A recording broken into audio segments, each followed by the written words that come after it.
Chers apprenants, bonjour. Aujourd'hui, dans notre 21e numéro, on va parler des aides à la réponse immunitaire. Comme vous le savez, l'organisme dispose d'un système immunitaire qui lui permet de lutter naturellement contre les agents pathogènes. Mais quelquefois, il faut lui apporter de l'aide pour remédier à la situation.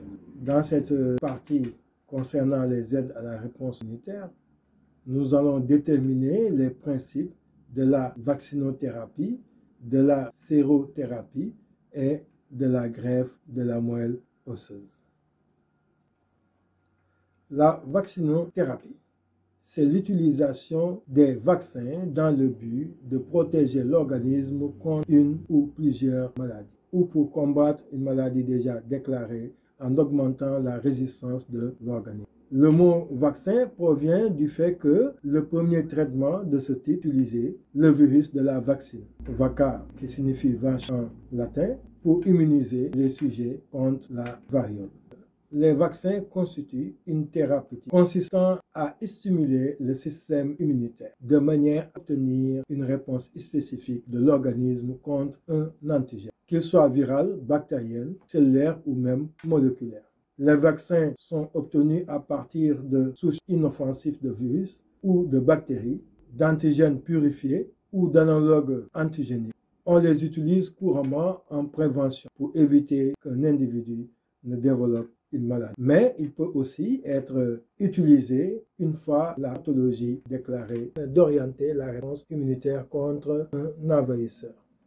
Pour principe, un vaccin consiste à l'injection d'un antigène, virus atténué ou inactivé, protéine de membrane bactérienne, de manière à susciter une réaction immunitaire avec effet mémoire pour permettre à un patient de se débarrasser d'un antigène infectieux déjà présent à l'aide de ses défenses naturelles. Vaccin thérapeutique ou de préparer le corps à se confronter à l'avenir à un pathogène sans déclarer la maladie. Moment, c'est un vaccin préventif.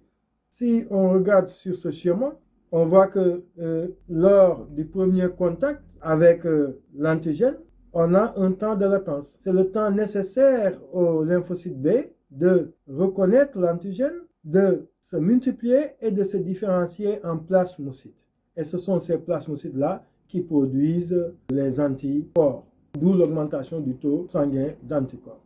Mais en même temps, la production de ces effecteurs de la réponse immunitaire à médiation humorale, ces protéines appelées anticorps, certains lymphocytes B se transforment en lymphocytes mémoire. Ce sont ces lymphocytes mémoire qui sont à la base de la vaccination. C'est grâce à ces lymphocytes mémoire que lors du deuxième contact avec l'antigène, que la production d'anticorps devient spontanée. Ce sont ces lymphocytes B mémoire qui vont tout de suite se multiplier et se différencier en plasmocytes qui vont produire de manière immédiate et très forte des anticorps. Et l'organisme va toujours garder certaines cellules en mémoire pour une prochaine contamination. La sérothérapie, appelée également immunisation artificielle passive, la sérothérapie ou sérumthérapie, ou même plasmothérapie, est l'utilisation thérapeutique du sérum sanguin immunisant. Son principe est simple. La sérothérapie est une technique de traitement consistant à utiliser des sérums d'origine animale ou humaine de façon à lutter contre des microbes précis. Le principe consiste à délivrer à la personne atteinte des anticorps dirigés spécifiquement contre ce microbe. L'administration se fait par injection sous-cutanée ou intramusculaire. Elle doit être effectuée avant l'apparition des signes de la maladie ou en tout cas le plus tôt possible après l'exposition aux microbes ou venin. C'est le cas en particulier du sérum antivenimeux. L'action du sérum est de courte durée puisque les anticorps sont peu à peu détruits par l'organisme. C'est pour cela qu'on effectue souvent par la suite une vaccination. Dans certains cas, tétanos par exemple, on effectue une sérovaccination, c'est-à-dire une association du sérum à du vaccin lors de la même injection, ce qui permet aux anticorps de la personne de prendre le relais des anticorps apportés par le sérum. Ce document nous présente la variation du taux d'anticorps suite à l'injection de sérum et de vaccin. Comme vous le voyez, il y a un taux d'anticorps pour que l'organisme soit protégé. On parle de la zone de protection, la partie que vous voyez en jaune. Le sérum, lui, quand on l'injecte, on voit que le taux d'anticorps augmente immédiatement, ce qui est tout à fait normal parce que le sérum ne renferme que des anticorps spécifiques. Mais comme on a dit précédemment, le taux d'anticorps va progressivement diminuer, et ceci pour deux raisons. Parce que en formant le complexe immun, les phagocytes vont venir phagocyter, mais aussi les anticorps sont dégradés comme toutes les protéines de l'organisme. Le taux va rester une semaine au-dessus de la zone de protection. Mais si on associe ça, on va voir que déjà après l'introduction du vaccin, la production d'anticorps ne commence qu'une semaine après. Et cette production pour une première vaccination est faible, même si ça permet de rentrer dans la zone de protection. L'injection de rappel permet d'avoir une production cette fois-ci immédiate et plus importante. De même que notre deuxième injection de rappel permet d'avoir encore plus d'anticorps. Et ceci permet d'avoir suffisamment d'anticorps qui nous permet de rester dans la zone de protection. Le troisième type d'aide, c'est la greffe de la moelle osseuse. C'est le remplacement des cellules souches hématopoïétiques du malade par celles d'un donneur compatible en parfaite santé. Le but de ces greffes est de permettre aux patients de se reconstituer un sang après que leur moelle osseuse a été détruite par la maladie et les traitements. La moelle osseuse, à ne pas confondre avec la moelle épinière située dans la colonne vertébrale, est une substance semi-liquide, graisseuse, qui se situe dans les os longs et les os plats, en particulier dans les omoplates et le bassin chez l'homme. Elle renferme des cellules très précieuses appelées cellules souches hématopoïétiques, qui donnent naissance aux cellules du sang. Les globules rouges sont les hémocytes, qui ont pour rôle de transporter l'oxygène, mais surtout les globules blancs, qu'on appelle les leucocytes, qui contribuent à l'immunité, et les plaquettes qui aident à la coagulation. L'allogreffe de moelle osseuse, réalisée à partir de donneurs membres de la famille ou d'un donneur anonyme compatible, est une indication thérapeutique pour des pathologies graves du sang, comme la leucémie, la myélodysplasie, lymphome ou bien myélome. Cependant, cette opération n'est pas sans risque parce que l'organisme peut rejeter ces cellules. C'est pourquoi il y a des traitements spécifiques qui visent à détruire l'ensemble des lymphocytes matures que possédait le patient. Alors, ce qui nous intéresse dans ce chapitre, c'est de pouvoir maîtriser les principes de chaque être. On va passer aux exercices du cas avec un exercice numéro 1 d'exploitation de documents qui a pour titre phénotype immunitaire et tétanos. Le tétanos est une maladie extrêmement grave qui entraîne des contractions atteignant l'ensemble de la musculature en quelques jours.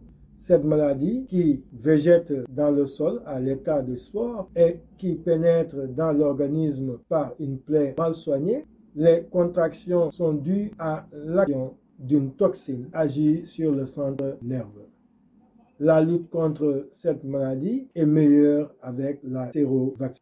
Comme consigne, à partir des informations saisies de l'analyse du document, expliquer comment la vaccination entraîne une évolution du phénotype immunitaire permettant de ne pas être victime du tétanos. Ici, on a un seul document qui a pour titre une pratique médicale. La sérothérapie. Chez une personne susceptible d'avoir été contaminée suite à une blessure, le médecin procède à une injection de sérum antitétanique couplé de l'anatoxine tétanique.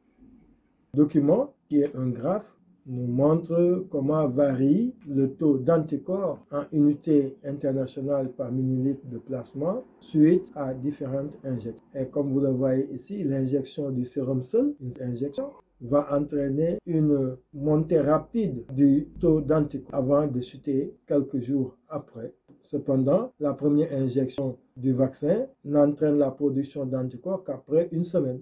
Et cette production n'est pas au-dessus de la zone de protection. Mais une deuxième injection va entraîner une production brusque au-dessus de la concentration protectrice minimale. Et notre troisième injection va entraîner une production encore plus importante. On est dans un cadre d'exploitation de documents, donc vous avez 3 tâches à réaliser. Je peux dire même 4, si on tient compte de la conclusion. Donc, pour le document, vous devez faire l'analyse, la saisie d'informations, faire une mise en relation avant de faire conclusion qui répond à la question posée. Ainsi, je vous propose la correction suivante. L'analyse. Ce document est un graphe montrant la variation du taux d'anticorps anti-toxine suite à une injection de sérum anti-tétanique et de 3 injections de vaccin contenant de l'anatoxine tétanique. Toxine tétanique rendue non pathogène, gardant son caractère antigénique, espacé de quelques semaines. L'injection du sérum provoque une augmentation immédiate et importante du taux d'anticorps anti-toxine, jusqu'à 0,65 unités internationales par millilitre de plasma.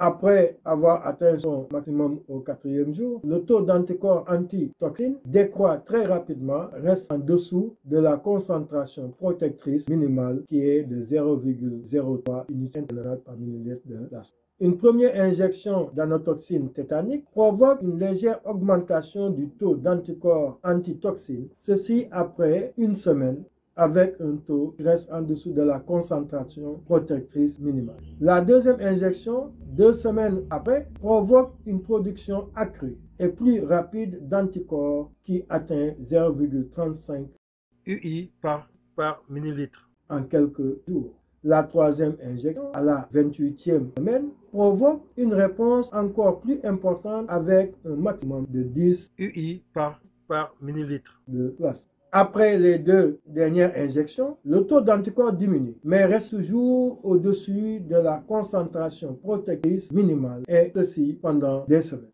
En saisie d'informations, le sérum et le vaccin font évoluer le phénotype immunitaire chez les patients en gardant le taux d'anticorps au-dessus de la concentration protectrice minimale. Le sérum assure une protection immédiate de courte durée, alors que les vaccins successifs, après un temps de latence, une immunisation forte de longue durée. La mise en relation. Je vous propose ceci. Le sérum assure une protection immédiate contre le tétanos. Cet état d'immunité résulte d'un apport d'anticorps antitétaniques par le sérum. Ces anticorps spécifiques, prélevés chez un humain ou bien des animaux de grande taille comme le cheval, neutralisent les molécules de toxines tétaniques par la formation d'un complexe immune. Ces derniers sont éliminés par la phagocytose, ce qui explique la chute du taux de ces anticorps importés. La production des anticorps n'est pas immédiate avec la vaccine. En effet, l'introduction de l'anatoxine tétanique stimule la réaction immunitaire à médiation immorale. Les LB qui ont reconnu l'anatoxine grâce à leurs anticorps membranaires s'activent et se multiplient sous l'action des interleukines produits par les L4 sélections. Une partie de ces LB se transforme en lymphocytes mémoire et le reste en plasmocytes sécrétrices d'anticorps antitétaniques. Ces étapes qui se déroulent durant les phases d'induction et d'amplification expliquent le temps de latence précédant la production d'anticorps après la première injection. Lors des injections suivantes, la production des anticorps fait appel à la mémoire immunitaire. C'est pourquoi la production d'anticorps plus rapide, plus importante quantitativement à chaque nouvelle injection. Donc, en conclusion, je vous propose ceci. La sérovaccination combine la sérothérapie et la vaccinothérapie qui modifie le phénotype immunitaire de façon complémentaire. Le sérum modifie le phénotype par une immunisation passive, mais immédiate et de courte durée. le modifie par une immunisation active, tardive mais forte et de longue durée. La vaccinothérapie permet ainsi d'assurer en permanence une concentration plasmatique d'anticorps protectrices, empêchant d'être victime du tétanos. Sur ce, on se donne rendez-vous la prochaine fois pour la suite des exercices.